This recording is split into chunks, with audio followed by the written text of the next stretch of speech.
Direct News TV. July 18, 2023.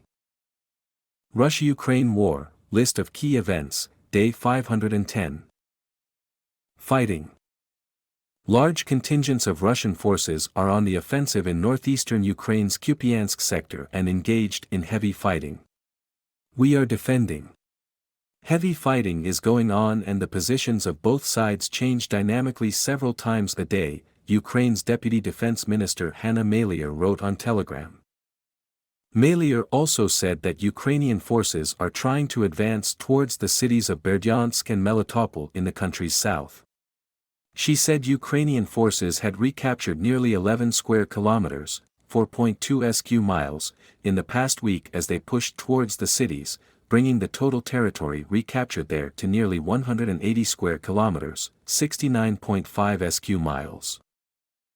Serhiy Cherevadii, the spokesperson for Ukraine's eastern grouping of troops, told Ukrainian national television the Russian military had amassed more than 100,000 troops and more than 900 tanks in the Kupiansk area. Ukrainian officials in Kharkiv and Kherson said at least one civilian was killed and 5 were injured in Russian missile attacks.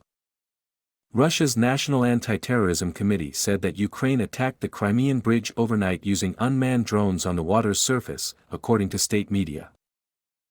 A man and woman were killed in a car, and their daughter seriously injured, during the attack on the Crimean Bridge, said Vyacheslav Gladkov, governor of the Belgorod region in southern Russia.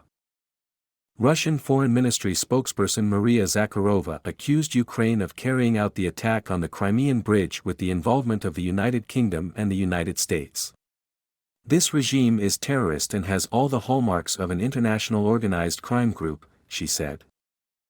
The Investigative Committee of Russia has opened a criminal case to investigate the Crimean Bridge attack on the grounds of terrorism.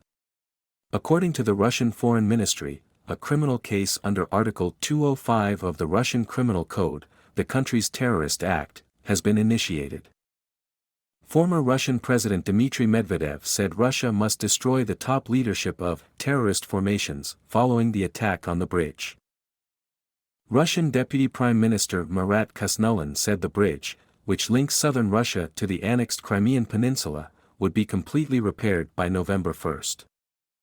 Kremlin spokesperson Dmitry Peskov said there were no links between the Crimean Bridge attack and Russia's decision to suspend its participation in the Black Sea grain deal. A Russian Su-25 fighter bomber crashed into the Sea of Azov near the Russian town of Yeysk, but the pilot ejected, local officials said. Yeysk lies across the Sea of Azov from the Russian-controlled part of Ukraine's Donetsk region. Black Sea grain deal. Ukrainian Foreign Minister Dmytro Kuleba accused Russia of putting the global food security at risk after Moscow withdrew from the Black Sea grain deal. The U.S. will continue to work with other countries to ensure the movement of grain out of Ukraine's Black Sea ports, White House National Security Council spokesman John Kirby said. Washington is not considering using U.S. military assets to help protect grain shipments, Kirby said.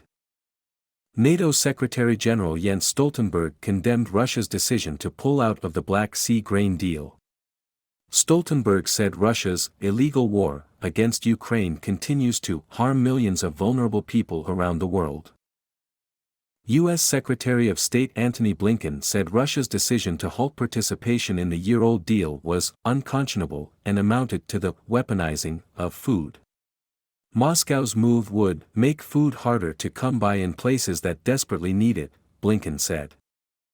The head of the World Trade Organization, WTO, Ngozi Okonjo-Iweala, said she was deeply disappointed by the end of the Black Sea grain deal, which she described as essential to ensuring the stability of global food prices. Sad to say that poor people and poor countries are hardest hit, she wrote on Twitter. France called on Russia to stop its blackmail over the agreement that had allowed Ukraine to export farm goods from its Black Sea ports. German Chancellor Olaf Scholz said Russia's refusal to extend the agreement sends a bad message to the rest of the world.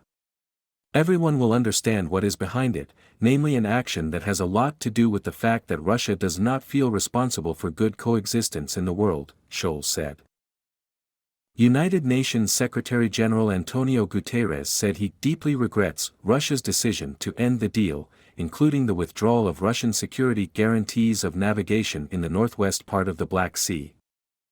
Russia's foreign ministry said that despite UN efforts to prolong the deal, obstacles to Russian food and fertilizer exports remained.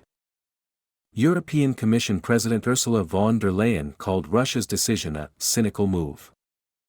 Turkish President Recep Tayyip Erdogan said he believed Russian President Vladimir Putin wanted the deal to continue and that he would discuss the issue, including the export of Russian fertilizer, with Putin when they meet in person during an expected meeting in August.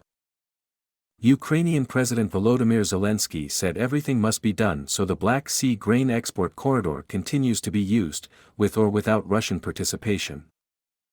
Reporting from Moscow, journalist Yulia Shapovalova said that while the Kremlin said it was open to considering an extension of the grain deal if its demands are met, Ukraine's attack on the Crimean Bridge had cemented its decision to not negotiate further on the agreement. Sanctions. The UK imposed a new round of sanctions against Russia due to its war on Ukraine. Russian Culture Minister Olga Lyubimova and Education Minister Sergei Kravtsova were on the UK's latest sanctions list. Humanitarian aid. Pope Francis sent a high-level emissary to speak with U.S. President Joe Biden about Moscow's deportation of Ukrainian children, according to a report by Politico. Cardinal Matteo Zuppi is expected to meet Biden at the White House on Tuesday, Politico said. U.S. Aid Chief Samantha Power announced more than $500 million in humanitarian assistance for Ukraine during a visit to Kyiv. My name is Kingsley.